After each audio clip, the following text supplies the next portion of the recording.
the Friendship Garden Healing Summit. Um, I hope you've all been having a great time. I've been pretty excited by this actual very virtual space. Um, so hopefully you'll see some of those reasons why I enjoy this space in this talk. Um, so this talk is really the uh, about exploring what kind of communities that can form around badly designed virtual social spaces.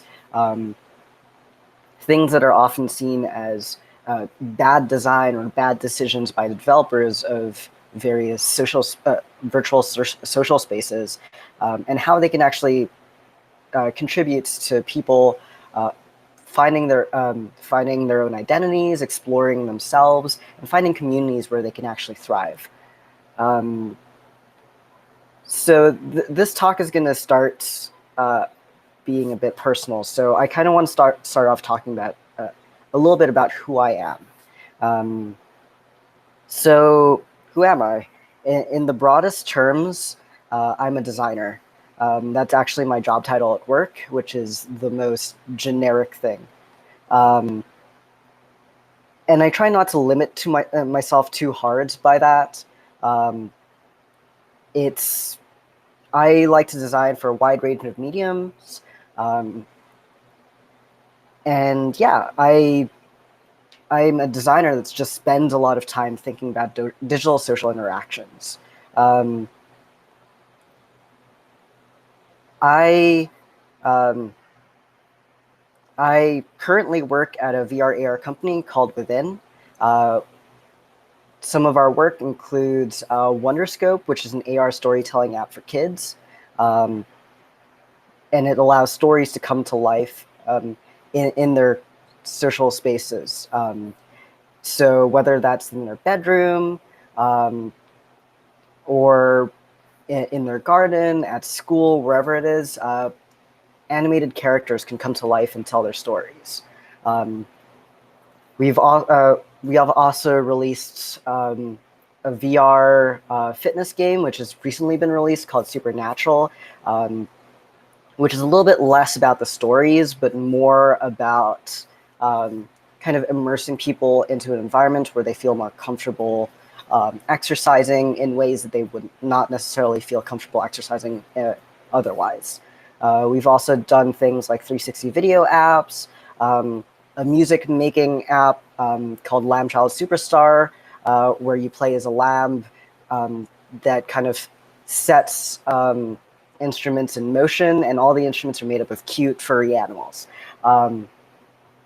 And I also helped design an exhibition space for Chorus, which is a VR piece that launched at Sundance New Frontiers in 2018.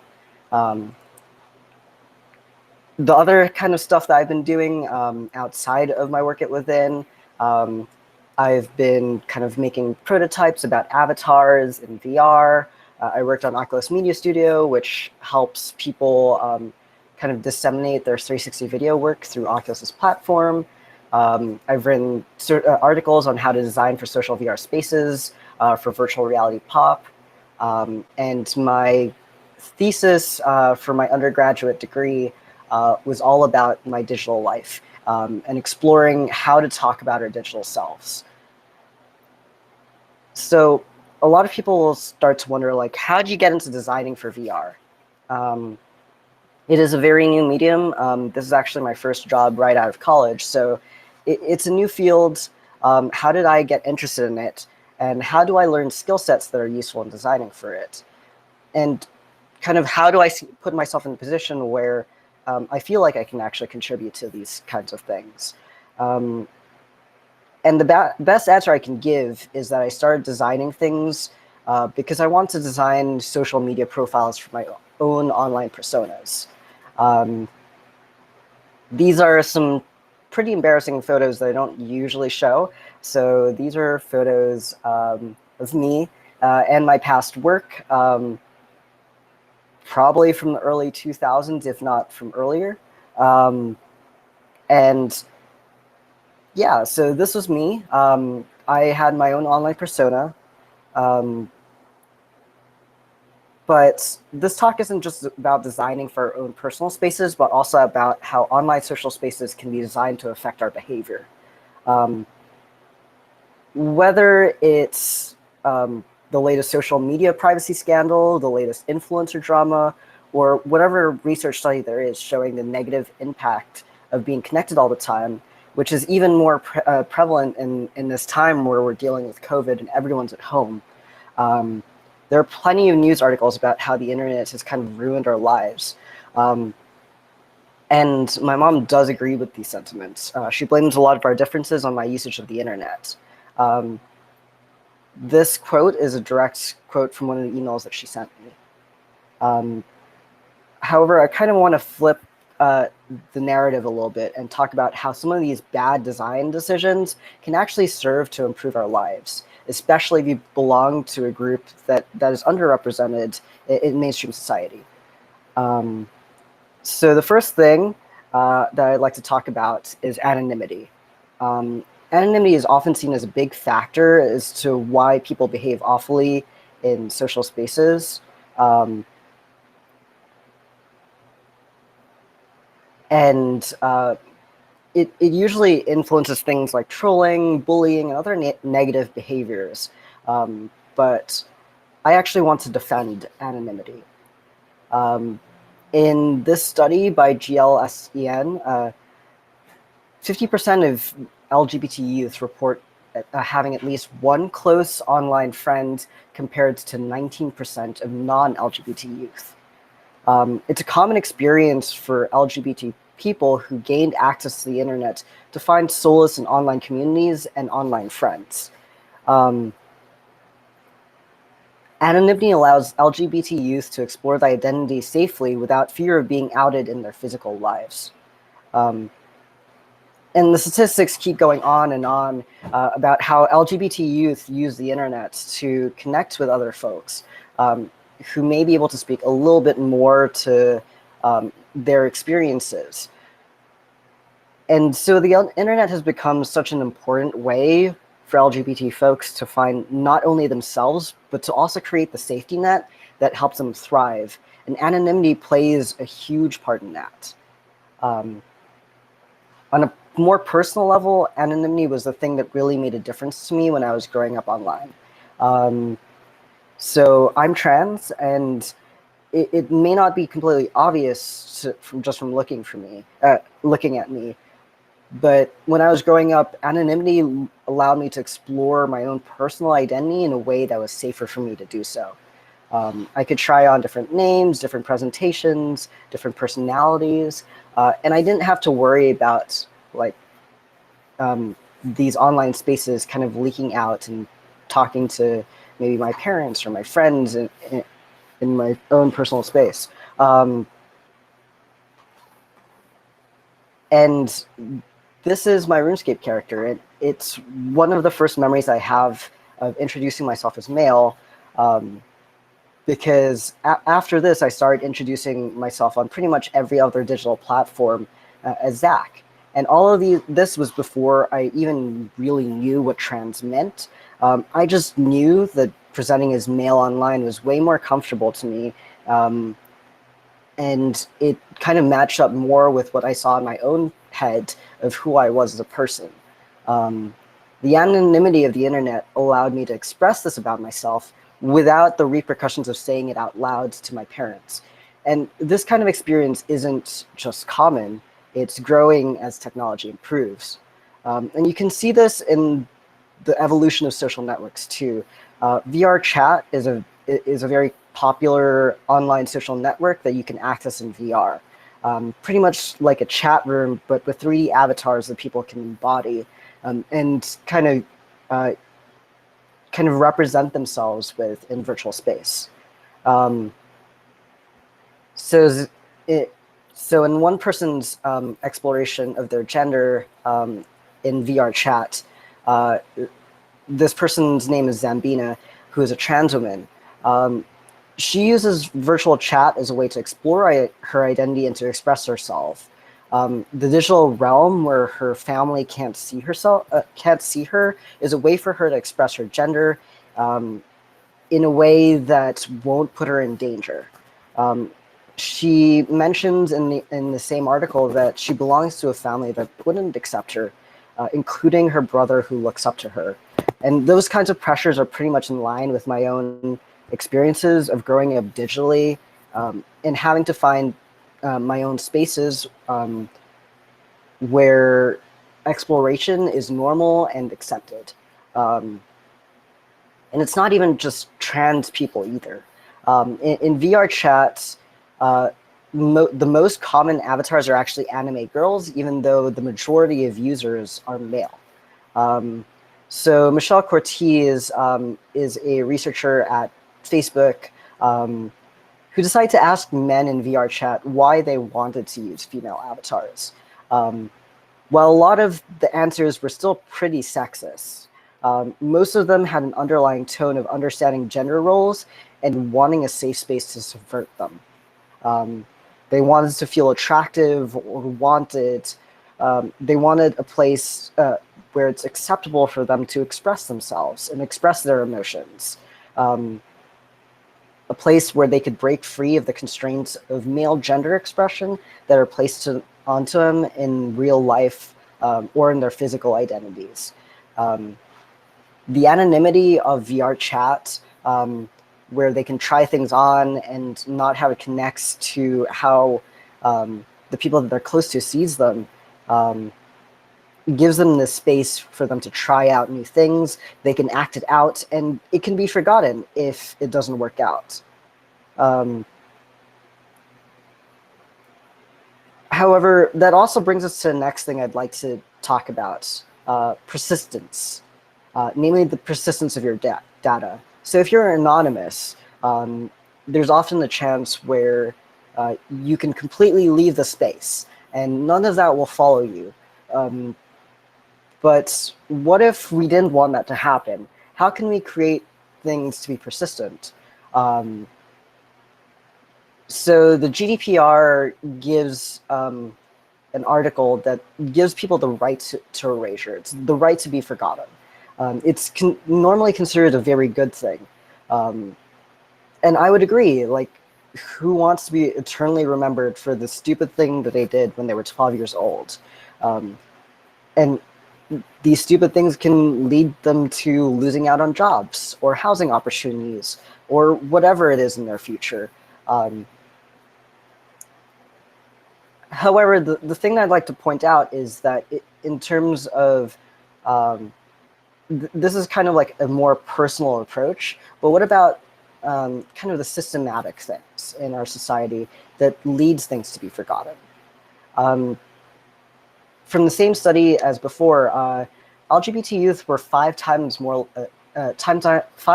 as likely as non-LGBT youth to search for information online about sexuality or sexual attraction as non-LGBT youth. And they were more likely to search for health and medical information as well. So what happens when your community isn't mainstream? These statistics show that LGBT youth are desperate to find out information about gender and sexuality, and there are plenty of resources about the trans community now. But my experience was way more like this.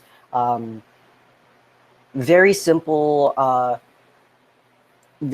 coded websites with simple lists, pretty much no styling, chat rooms, forums, email lists.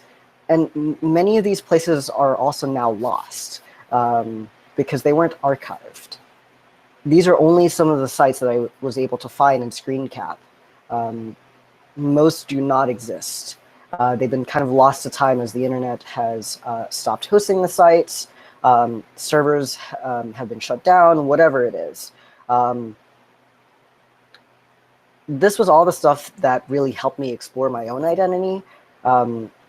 But with current paradigms of how content is surfaced on social media pages, like think Facebook groups, subreddits, even things like Snapchat, things are meant to disappear. You're meant to forget about them. They're designed to appear in feeds, which are much harder to reference. So Paul Selelis was a professor of mine in college, and he works a lot with archival work. He worked with the Internet Archive to collect rare and historical content that hadn't been digitized before, mainly from sources that were African American, Native American, or LGBT. And he digitized them for the first time so they could be added to the Internet Archive. And this is something that he says about archives. We tend to think about archives as places of deep abundance, rich sites that house a multitude of perspectives. This can certainly be true, but archives are also sites of erasure, allowing some voices to be amplified while others are minimized or excluded when they don't fit into norms of narratives. And this is very true. It's important that people can be forgotten, but on the flip side, we also have to remember who is often memorialized. When creating communities online, how do we make sure that the most dominant voices are not the only ones archived and spread and remembered? How do we make sure to leave behind a history that may be important for people later down the line who want to know where their culture comes from? The one thing that I've come to realize is that I've lost a lot of my own personal history to places that have been forgotten on the internet. The kind of first pictures of my identity as Zach, the old designs that I made, old drawings, and none of this are things that you can like dig up later.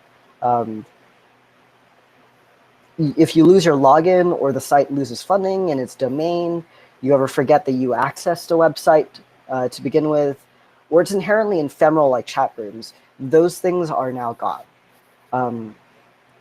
I was very lucky that one of the friends that I was, one of my online friends was a moderator in a chat room that I talked in.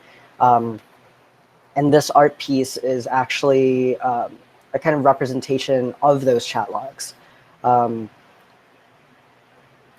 And reading back through the chat logs, I was kind of reminded a lot about things that I had forgotten about. I read through them right after I was formally diagnosed with depression and put on antidepressants. And these chat logs helped me remind me that while my diagnosis was new, my actual symptoms were not. Throughout all of these chat logs were all of my symptoms throughout many, many years. There were all my cries of help that no one I knew in person had ever heard because I was typing them online. These chat logs that I accessed were important medical information that I would never have had access to if they hadn't, if I had had the opportunity to delete my data, or if my friend had just never saved them in the first place. That being said, I was pretty lucky that the person holding all of these logs was a moderator as opposed to someone who was a bad actor. So the next thing that I wanted to talk about was in defense of preemptive protection measures. A lot of people think that it's very, very hard to moderate all social networks and social spaces. We see this with the criticism of practically every social network, whether that's Facebook or Twitter, about how they are using algorithms to stop showing certain posts, but also recommending different posts, how banning seems to be arbitrary. It's just really hard to automate this kind of content moderation. And in gaming, this is also kind of taken to kind of made fun of in many ways. So some of you might know of Club Penguin, an online game aimed at kids where you play as a penguin. And because it was geared towards kids, they wanted a way to kind of limit what people could say, so you couldn't essentially swear at children. So they came up with this method of chatting that they called Ultimate Safe Chat, which was essentially a chat tree that they kind of populated with predetermined words and phrases in an attempt to kind of limit the kind of things that you could say. You could also chat with the safe mode off, but you were at risk of being banned if you said anything that could be potentially misconstrued. even if it was just very slightly close to a swear word, but completely different in intention. And this is kind of mocked because, as you can imagine, users still found ways around those limitations. So this screenshot is from someone's Igloo where people can place furniture around their kind of space. So users found ways of arranging furniture that still spelled out terrible words, like this person did by spelling out the word fuck with carpets. They also found ways to combine ultimate safe chat words in combinations that could still be seen as somewhat sexual or vulgar. But the good news is that there are ways of designing spaces that don't practically beg users to find ways of breaking the rules. One way that is becoming more and more popular is by outlining kind of community guidelines from the very beginning. It allows people to be very intentional in the kind of community that they want to see around themselves, but also provides ways for them to lean back on rules and regulations when something isn't going the way that they want. It's kind of been more common on Twitch streamers because they've realized that bad chat can result in less viewers. And as long as there's some control over the social group and bad actors are easy enough to catch, you can use continuous and reliable moderating, along with the expectations that comes around, that comes with setting those expectations up at the very start with your community to create kind of a social space where people essentially police themselves, which results in a community that more people feel comfortable and safe in, which leads to higher participation. And you can also see this reflected in VR games as well. So with Rec Room, every user is shown a code of conduct at when they enter the biggest shared space. So they're essentially hit with these rules every time they enter the social space.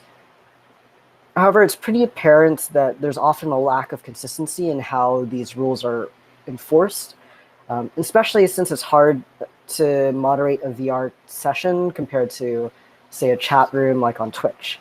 And it often leaves much less visible evidence after the fact, like unless you're recording prior to something bad going wrong, how can you report this to someone else? It ends up being a, did I see it happen?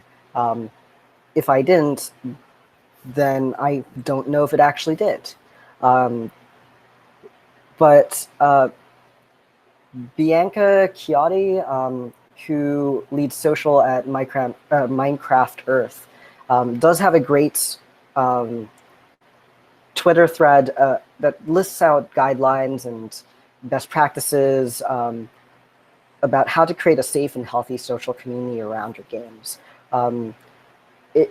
The thread goes into this in way more in depth, but a simple summary is this. Write clear rules and guidelines and be as clear and as explicit as possible so people don't have to guess when they try to figure out, like, what do these rules mean? There's also much less room for them to misinterpret or even intentionally misinterpret if they're acting in bad faith. You also need to have a game plan on how to deal with issues that come up. So how do you moderate this community? Who does what? How many people are moderating? What happens in certain situations? And you might not be able to plan for everything, but the most important thing is to be consistent in how you deal with things. And eventually you'll find that over time, you start to create a safer and healthier community as people start to kind of understand what those expectations are. In my personal experience, this is something that I wish that I'd had more access to when I first started going to social spaces on the internet. I was fine when I was on explicitly child-friendly sites as like Neopets, But this wasn't always the case when I went into things like chat rooms or in games that weren't strictly made for kids. Um, and at this point, I generally start to think, hey, why don't we just take the people out? Like, don't allow them in any way to kind of interact with people badly. People make everything harder. And that's true, but there's something to be said in support of like users generating their own things, whether that's being able to say what they want, or in more broader in more kind of like platform-based things, being allowed to decide what those visuals are, and how content is presented. Today's social networks are kind of designed to disappear. These are three different social networks, but they all look fairly similar. Um, they use similar design paradigms, and while they may be used with a browser, they're often optimized for an app. While this change does make some experiences better, for instance, auto-playing music used to be very popular on social media platforms at the start of the social media stuff on the internet. While that's no longer the case, but I do think some things have been lost. Users have much less control over how their information is displayed, and their control is usually limited to privacy settings and restrictions as opposed to self-expression. It's all about the content as opposed to how the platform presents your content. And the turning point for me in how the web changed was when people started to get onto Facebook, moving away from MySpace. So on MySpace, everyone had the opportunity to customize their profiles. You could completely change everything. You could hide everything and show whatever you wanted if that was what you wanted to do. Facebook, on the other hand, only allows you to post content. So you can describe things, you can post pictures, but you can't actually change how any of that information is displayed.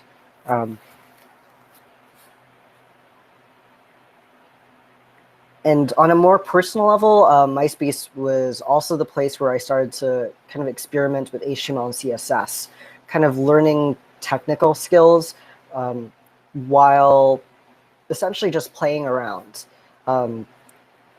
These aren't MySpace layouts, but I've also completely lost all of my MySpace layouts to time. But the messy kind of like poorly designed web, where all of this came out of things like autoplay music or random Photoshop kind of fan-based images, making up layouts and all that stuff, was a way for people to express themselves, and it certainly was for me. But it also was a great way for them to learn more about the tools that they were using as opposed to simply just consuming media. And it empowers people to take control over the platform in the pursuit of identity. Websites that kind of curated MySpace layouts, LiveJournal layouts, or whatever kind of layouts, whatever social media layouts people wanted to have, started to pop up. And these grew communities around teaching each other new tips and tricks of how to code websites, and kind of led directly to a lot of people going into things in the tech field. It's no surprise that the movements that focused around self-expression and being different, for example, like the emo subculture, were very popular around this time, where you could create a kind of digital persona to the very extreme. It's not just about what photos you take, but also how what kind of context those photos appear in. In many ways, Tumblr is the closest popular social media platform to this that still really exists today. But even that has declined in popularity, losing out to platforms like Instagram. And these tend to be more niche rather than mainstream. And you see this happening in the evolution of VR social networks as well. So how much freedom does the design of virtual social spaces in VR give the users to determine how their space looks like? How does and how to actually present themselves? VR chat allows users to embody any kind of rig they can figure out how to model in 3D, and also allows them to customize a space. On the flip side, social VR apps like AltSpace, for example, allow users to customize, but only to a certain extent. You can't really choose from beyond kind of the visual style that they've outlined. You can't just upload a random model. So things tend to look more uniform, but it kind of loses the magic of teaching people how to kind of 3D model, rig, animate, all of their assets and stuff that they use to represent themselves. And this is also kind of way more important when it comes to VR in many ways, because whatever avatar you choose to embody actually can influence how you behave. So while avatars are kind of seen as something that we choose, kind of like a one-way process, I pick this avatar, I become it. The fact is that our avatars can actually change how we behave.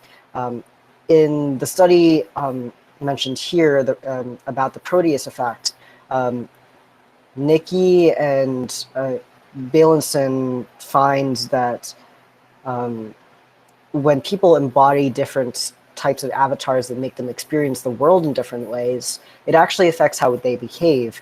So, for instance, someone with a taller avatar is more likely to behave more aggressively, or just or generally more outgoing and confident than people who are given smaller avatars. And we saw the importance of identity expression when I talked about anonymity, but on a more fundamental level of behavior, how we treat each other in common situations, regardless of our own identity. If we're presented with a digital space that affects how we behave in our interactions with other people, how much more important is it that we have control over how we appear, how the space is created and designed, and how our avatars are actually built? The last thing I'd like to talk about is fandom. So Sasha Judd does a much more in-depth talk about this. And this section admittedly pulls very heavily from her work, but I've also tried to insert my own experiences as well.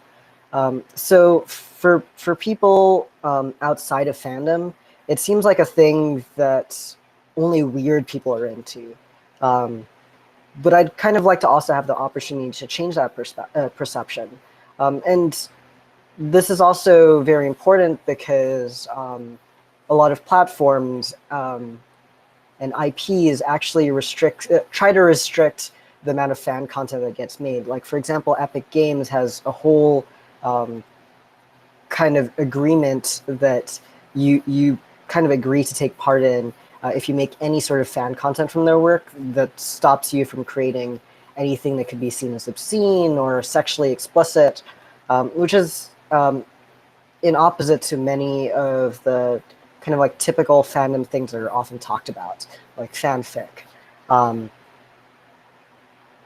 But the first thing I like to kind of point out is that it's actually more acceptable to be part of some fandoms than others.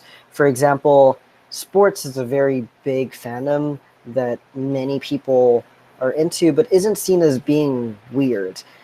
If you went to a party and you walked up to someone and introduced yourself and said, "Hey, the Chiefs is my favorite sports team, and I watch all of their games and look at all their interviews, like I look at their stats," versus if you walk up to someone and approach them and say, "Hey, like I'm a really big fan of One Direction. I know all of their birthdays. Like, I'm part of online communities that talk about all of them. I see all their interviews. Like, people would more likely be accepting of the fact that you're into sports than One Direction. But this acceptability often hinges on like which fandoms are kind of disregarded because they're female coded. A lot of fandoms which are more stereotypically male are more socially acceptable to be into. And this is something that's really personally important to me because I credit fandom with getting me more into art and design. So all of these are pieces of art that I created. I also was part of a Lord of the Rings fan site when I was younger. I joined communities and made online friends through shared interests.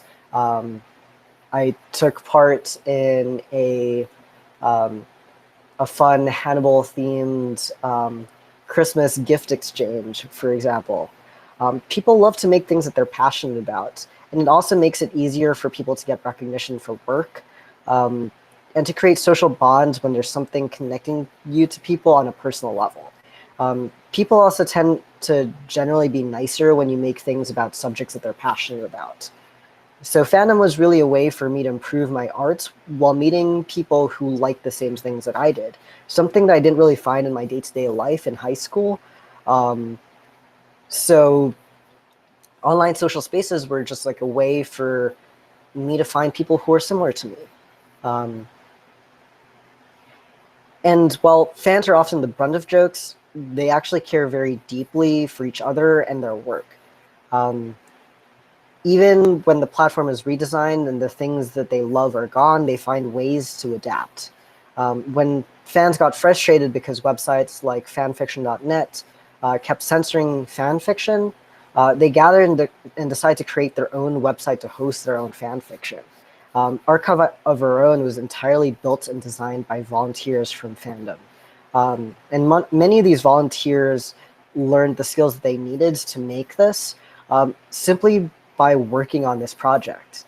And while the broader tech industry struggles with recruiting a diverse workforce, this open source project, when it launched, had over 20 contributors, all of which were female. And Masya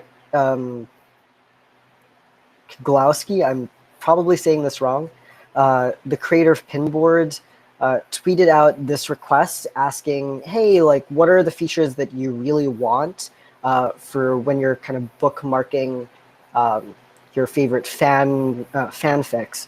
He received a 52-page tech spec document laying out features voted on by fans, kind of listed out by order of importance, entire project document that he could use for his product. And even in some cases, fans provided him with code to make it do what they wanted it to. Certain fans were given specific jobs, and this was all on a voluntary basis because they were passionate about it. And the reason they were so passionate was because a bookmarking site that they had used previously had a redesign which removed a good portion of the features that they were using to kind of archive and memorialize their favorite fan fictions. So when he requested this, they saw it as a support for their passion, so they used their own passion to support his. And for all that this talk is about designing social spaces that empower counterculture users, it's also important to note that fandom isn't even in the minority. It's not something that people always talk about overtly outside of their digital lives, but this is one of the top 5, this is the 5th most retweeted tweet, and it's about a One Direction member kind of insinuating in some ways that he's part of a very popular relationship among, like, a relationship theory among fans. And it's only being that by someone giving away free money someone trying to get free lifetime chicken nuggets from Wendy's, and Ellen tweeting on stage from the Oscars, a post that's arguably also fandom related. And so some key takeaways from that I want you to take away from this talk is we've considered a lot of different ways that social spaces can be designed to impact the communities that they serve. And these are just like the key takeaways that I want you to kind of remember from this talk. So radical designs for social spaces should always consider outsider culture. If you want to make a space that's inclusive and safe, you should always consider that the people who are not often included in social spaces. What are their needs, and are any decisions you're making going to negatively impact them and the way that they're using your platform or space? Usually things that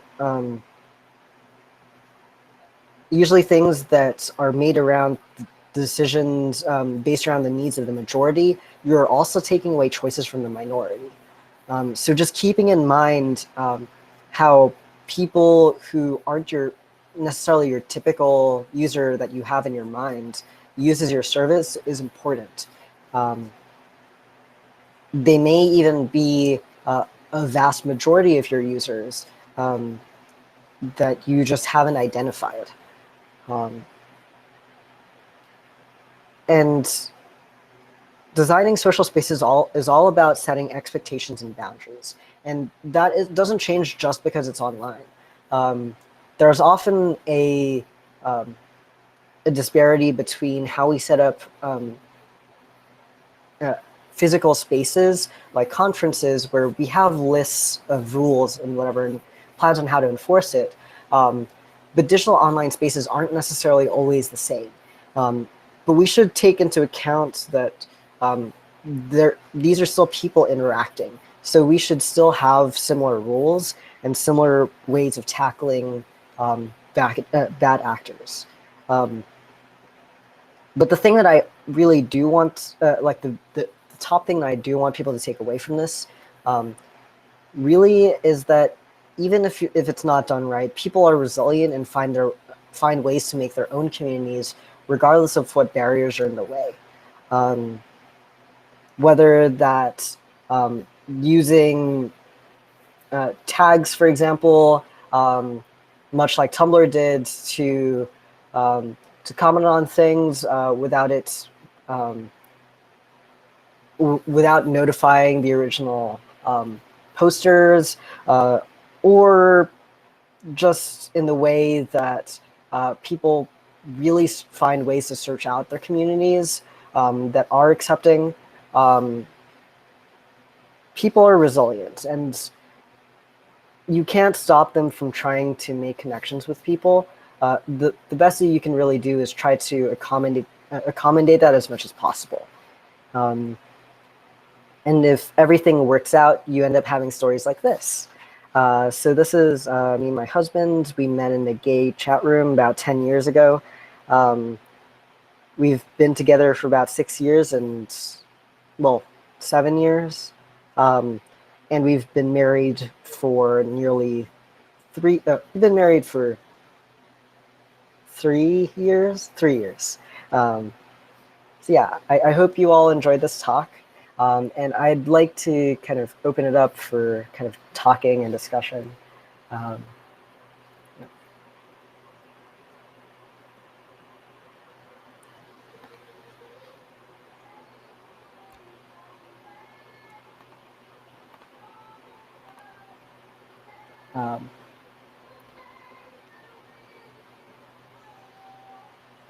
I hope everyone enjoyed the talk. Did anyone have any questions? I don't know if you noticed, but there were lots of comments in Oh the chat. no!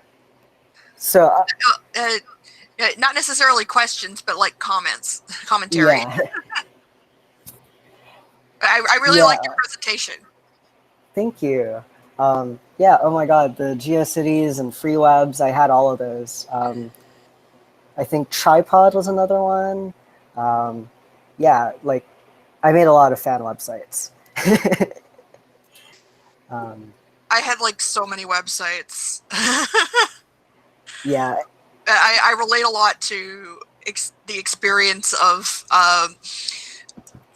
like only being able to find people online to talk to about queer identity because there was like no one in person that even knew what I was talking about, especially back in like 2010 when no one really knew what asexuality was. For sure. Yeah, I grew up in Hong Kong.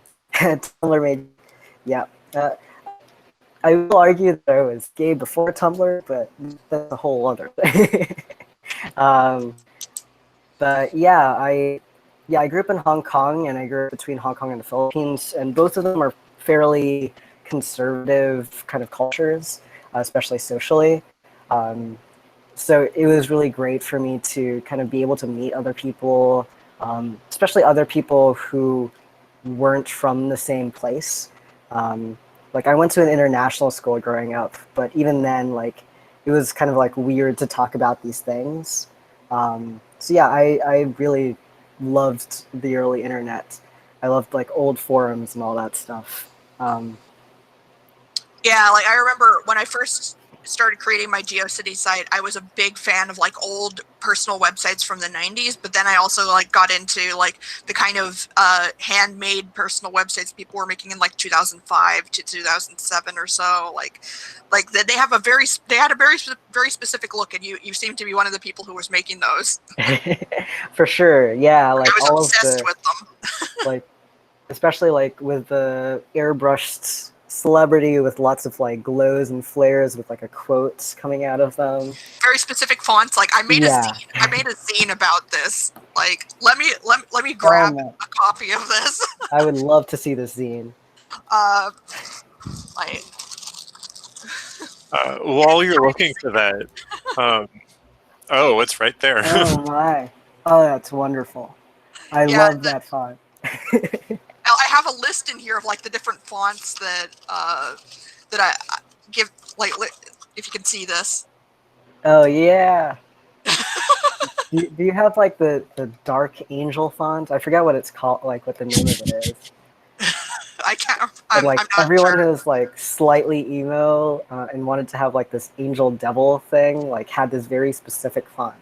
And like the little pixel graphics. These are some that Oh I've yeah. like pictures of them.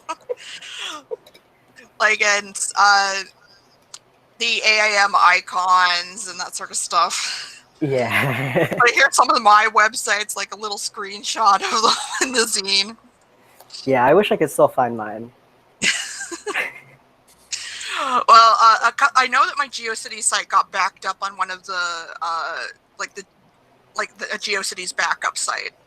Um, my older stuff, I'm sort of glad did not get backed up anywhere. Because it was like I was a religious fundamentalist for a few years. Yeah, I can definitely recommend checking out stuff like from Rhizome, and a lot of like internet kind of publications have really great kind of just like archives of what the net used to look like. A ton of net arts that people made that it tends to be forgotten about now. Um, but yeah, it was definitely an interesting part of internet history that I don't know. I don't feel like many people necessarily who are growing up now have the same kind of feeling about social networks. A lot of it's all about content now. Um, like everyone wants to be the next like TikTok star um, or have like a viral post on Twitter, as opposed to like, hey, like I want to explore myself and my identity and how I present myself. I want to learn skills so I can do that. And that's not to knock them. Like TikTok stars are doing like amazing things. Like they have really, like you can watch total like full narrative pieces on TikTok, and it's amazing. But I just think that there is like a slight difference in like how people think about what they're making that I don't think like is as prevalent now than it used to be. Yeah. Cyril, you were talking earlier. Yeah. So I was going to ask if you're familiar with anything that Max Kreminsky has done. I may have They're been. Yeah, so they're an academic, a PhD student at UC Santa Cruz, and one of the things that they've done research with is this idea of gardening games.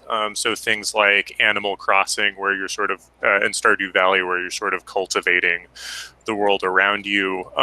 But one of the things that they have turned to and talked a lot about on Twitter is applying that kind of approach to social media, and thinking about sort of social media spaces as thinking about different ways that we can design social media spaces, using this sort of like gardening approach to the way you're cultivating the social dynamics in a space. So one of the things that they've talked about is sort of this designing social media spaces as sort of a mud multi-user dungeon, like coming from the 90s. And now that I think about it, is pretty similar to a lot of the sort of mid 2000s game spaces like Club Penguin, for example. Yeah, that sounds really interesting. I feel like I've totally seen something similar on Twitter, but I'm really bad at names and remembering to archive Yeah, things. yeah, that's fair. I And just like it sort of depresses me like how many of these old personal websites no longer exist because the host just decided like it's not worth saving this old stuff anymore. We're just going to delete it to make room for something else. Like free websites, all those old free websites. Oh my god. Like shared hosting, like I don't know if many of you got into this world, but like there used to be like this big community around, oh, I'm gonna have a subdomain from someone, they're gonna set me Yes, up on I talk cPanel. about that in the zine. Like Yeah. how when people were hosted by someone else as a subdomain, like, and almost all those are gone. Yeah. I feel like I can still find some of them, but they're like very, very hard to find now. It Yeah, used to be I like the tried big to find them rage. for making the zine. Like I was like trying to find any like trace of all this old stuff that I used to spend hours every day looking at. I mean, oh, um, I see a comment about the zine. The zine is available for sale on my Etsy shop. I can post a link to that in the Yeah, chat. please. I would love to get one. It's only $1.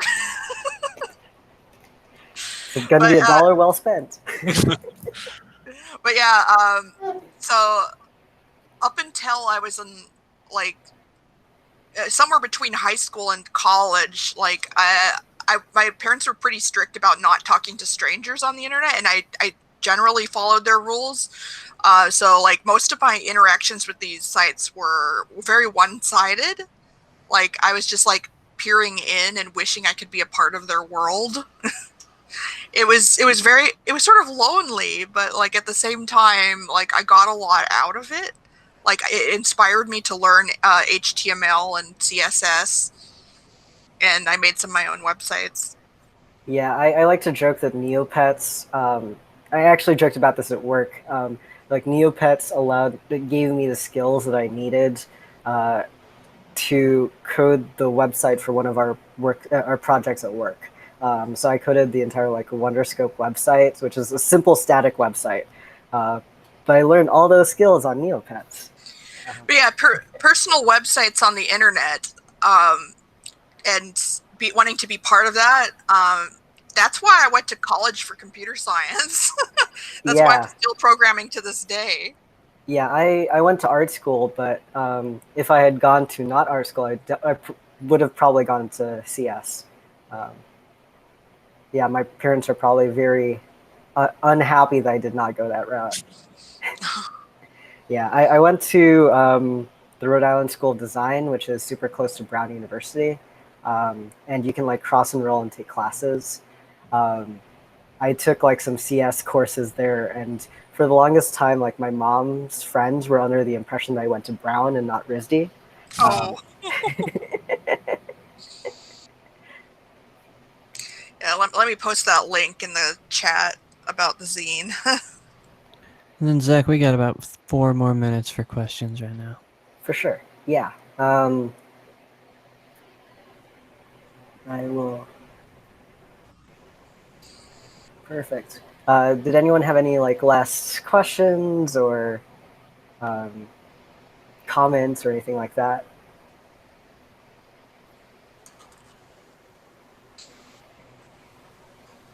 What else haven't I commented about? I was talking about Max Kreminski and Oh. things they have tweeted. I'm going to link to their Twitter. That'd be wonderful. Hi, Snow.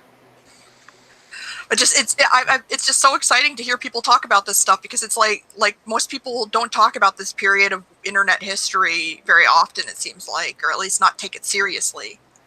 Yeah, I'm actually currently trying to rewrite this talk to be way more games influenced, and I think there are also a lot of parallels in the kind of game development world as well.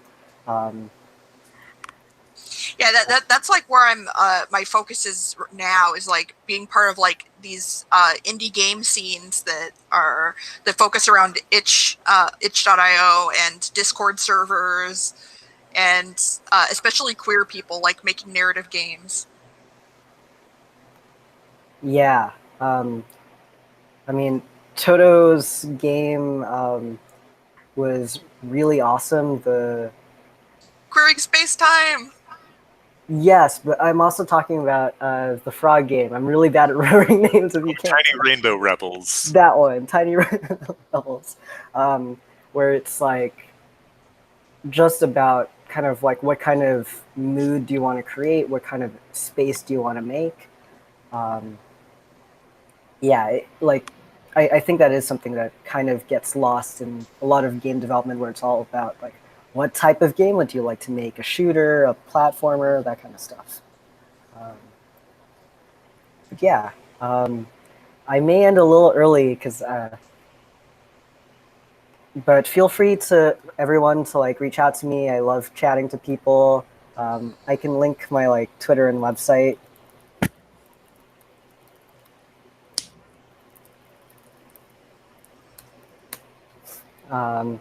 Yeah, I hope everyone had fun and maybe learned a new thing, hopefully. But yeah, I'm also probably going to post on Twitter when I finally finish that version about very specifically game development related to similar topics. But yeah. Zach, thanks so much. Yeah. And thanks to Friendship Garden again for hosting me. Yeah. Yeah, I'll definitely I'll go to your Twitter and send you the links to my my Etsy shop if you didn't get it already. Oh, I totally grabbed it already. Oh, you grabbed it. Yeah. Did you see my itch link? Yep. Great. Okay. I'll still look you up on Twitter. For sure. It was really great meeting everybody. And Thank you for the presentation. Yeah, take care, Zach.